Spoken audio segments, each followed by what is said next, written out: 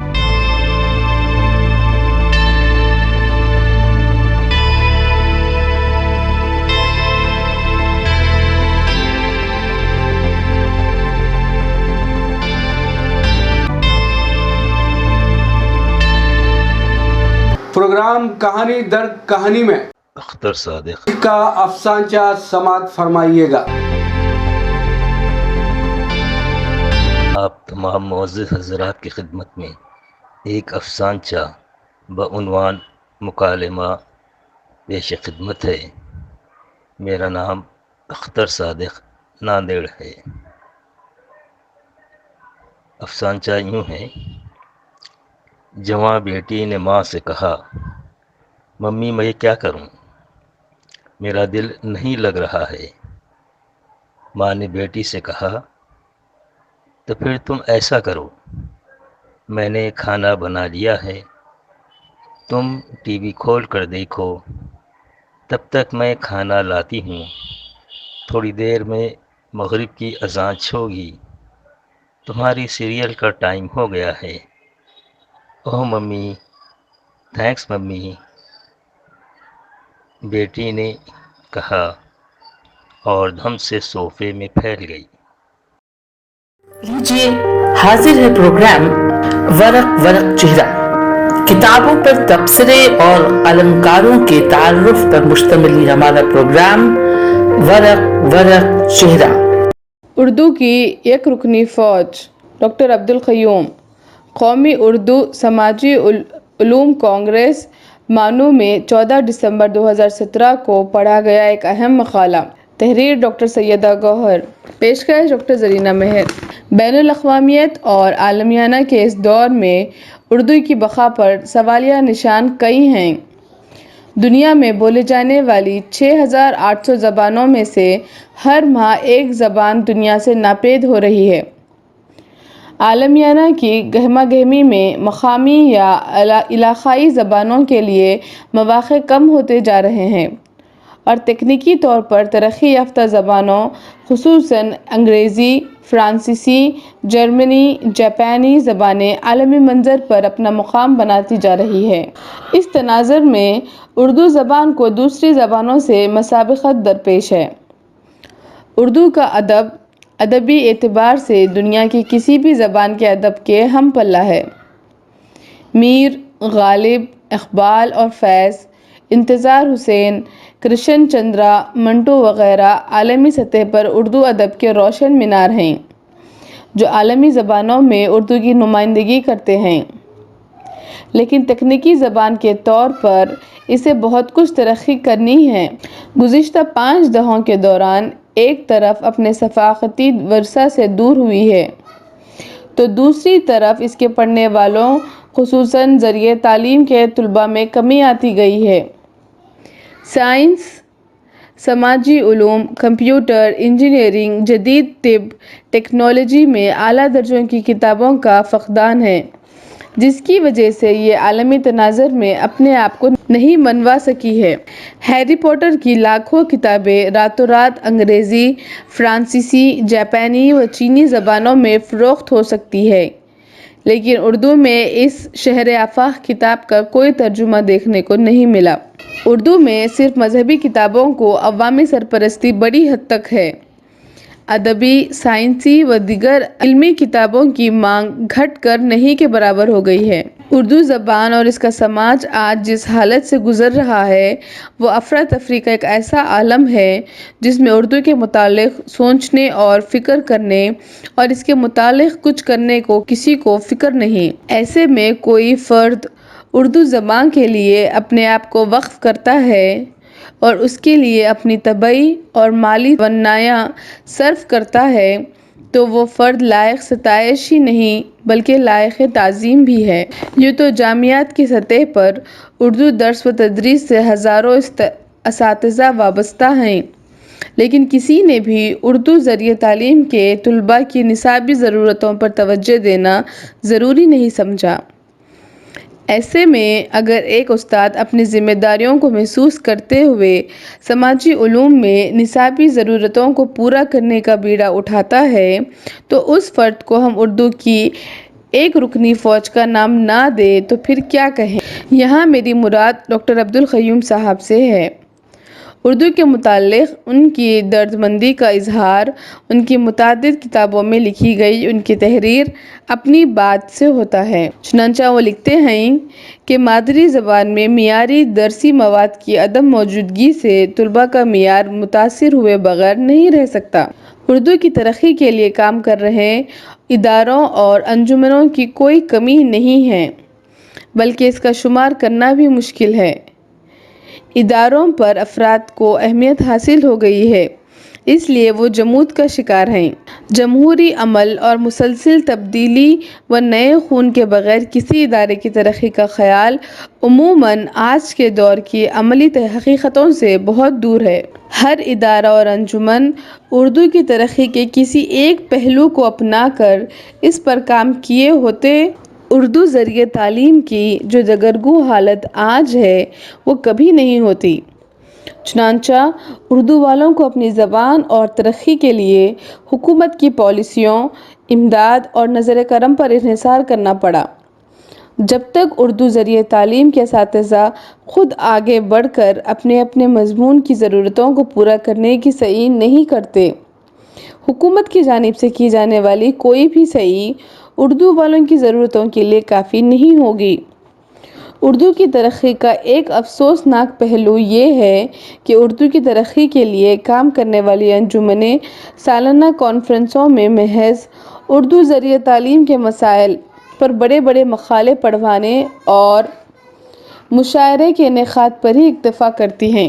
اردو ذریعہ تعلیم کے طلباء اور اساتذہ کے لیے معیاری نصاب مواد کی پیشکشی کے لیے کسی انجمن نے اب تک کوئی قابل قدر مثال نہیں چھوڑی ہے۔ اردو زبان میں گزشتہ 12 برسوں کے دوران یہ میری 15ویں نصابی کتاب ہے۔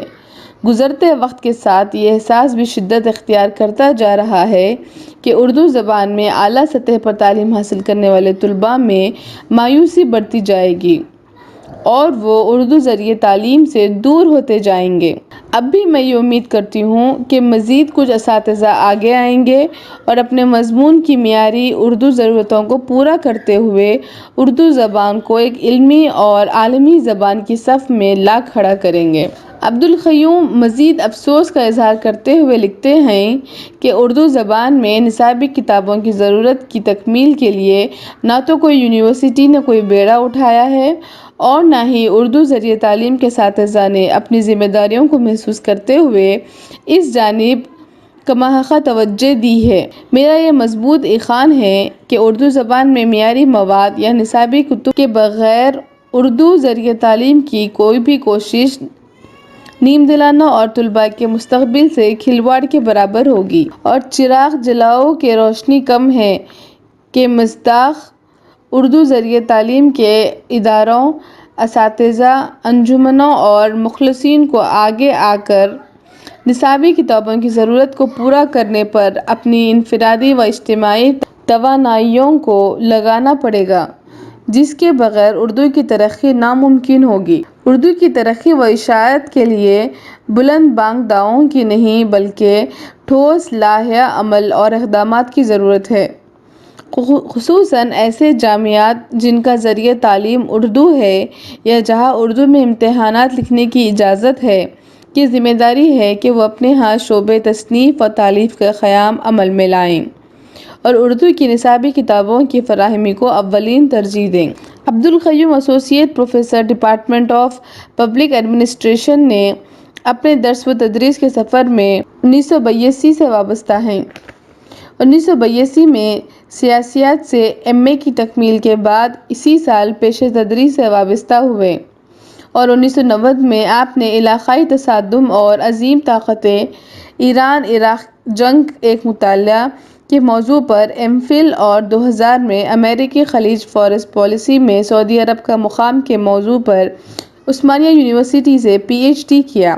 آپ کا ذریعہ تعلیم پی جی تک اردو تھا۔ طالب علمی کے زمانے سے ہی آپ نے اردو میں مضمون کی معیاری کتابوں کی کمی شدت سے محسوس کی اور انگریزی زبان کی کتابوں سے ہی اپنی ضروریات کو بمشکل پورا کیا۔ تب سے ہی آپ ہمیشہ اردو میں معیاری کتابوں کی برسوں سے عدم موجودگی سے بے چین رہتے تھے اور اردو ذریعہ تعلیم کے طلباء کی ذہنی احساس کمتری کو کم کرنے اور انہیں بھی اردو میں مضمون کی معیاری کتابوں کو فراہم کرنے کے لیے انہوں نے اردو میں مضمون کی کتابوں کو تحریر کرنے کا بیڑا اٹھایا اور سال 2002 میں اردو میں پولیٹیکل سائنس کی کتاب بین الاقوامی تعلقات سے اپنے سفر کا آغاز کیا، جو کمرہ جماعت میں ان کی تسجیل کے نتیجے میں لکھی گئی تھی، اور سال 2002 سے اب تک آپ نے 22 کتابیں اردو میں تحریر کی ہیں اور ان کی بعض کتابوں کا دوسرا، تیسرا اور چوتھا ایڈیشن بھی آ چکا ہے۔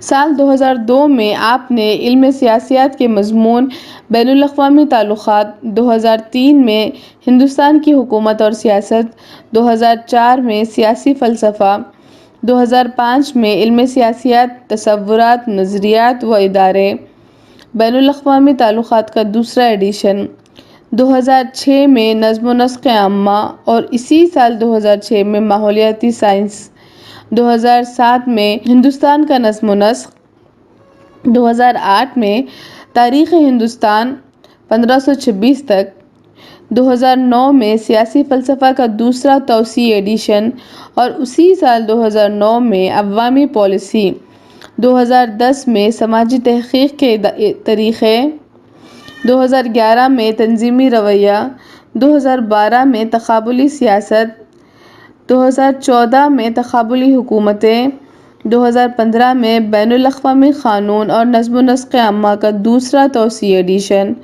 اور 2016 میں تاریخ ہندوستان عہد مغلیہ، 2017 میں سیاسی سماجیات، 2018 میں انتظامیہ، 2019 میں بین الاقوامی سیاست، اردو اکیڈمی مغربی بنگال کی جانب سے قومی ایوارڈ یافتہ اور انسانی حقوق، 2020 میں تقابلی حکومت کا توسیعی ایڈیشن اور 2021 میں مغربی ایشیا کی اشاعت عمل میں لائی۔ اس طرح آپ نے اپنی انتھک کوششوں کے ذریعے ہر سال سوشل سائنس کے مضامین میں کتابوں کو تحریر کرتے ہوئے اردو ذریعہ تعلیم میں معیاری کتابوں کو تحریر کرنے والی ایک رکنی فوج بن گئے ہیں اور اپنی ان تصانیف اور کاوشوں کے ذریعے نہ صرف اردو ذریعہ تعلیم کے طلباء بلکہ اساتذہ کی ضرورتوں کو بھی پورا کیا ہے اور دوسرے اردو داں طبقہ اور اساتذہ کے لیے ایک بہت بڑی مثال بنے ہیں۔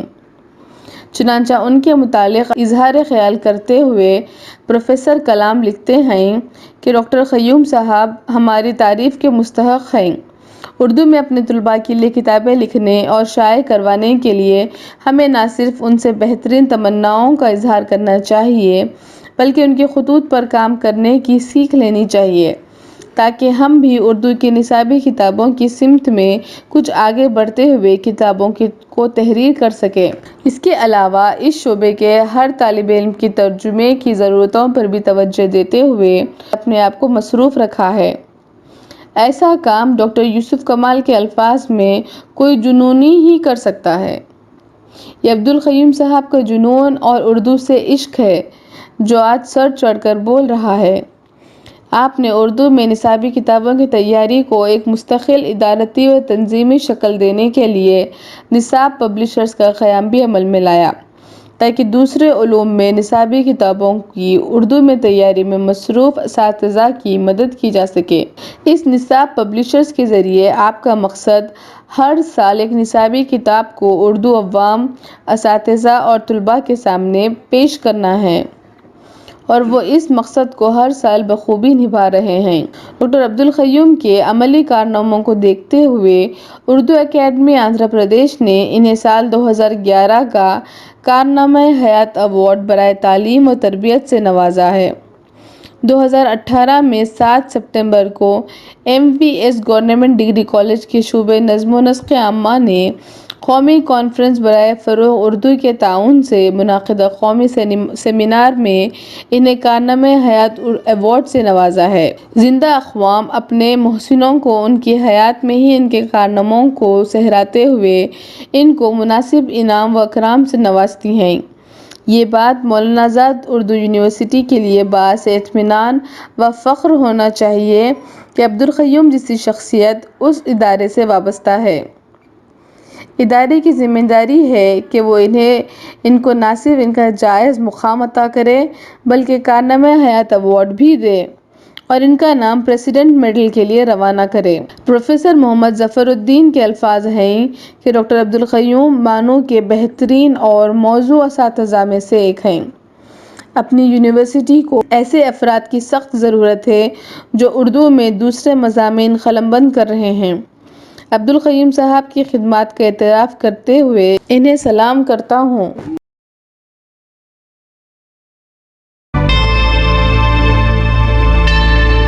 Subscribe to my channel and also press this bell icon so you can get latest video notifications.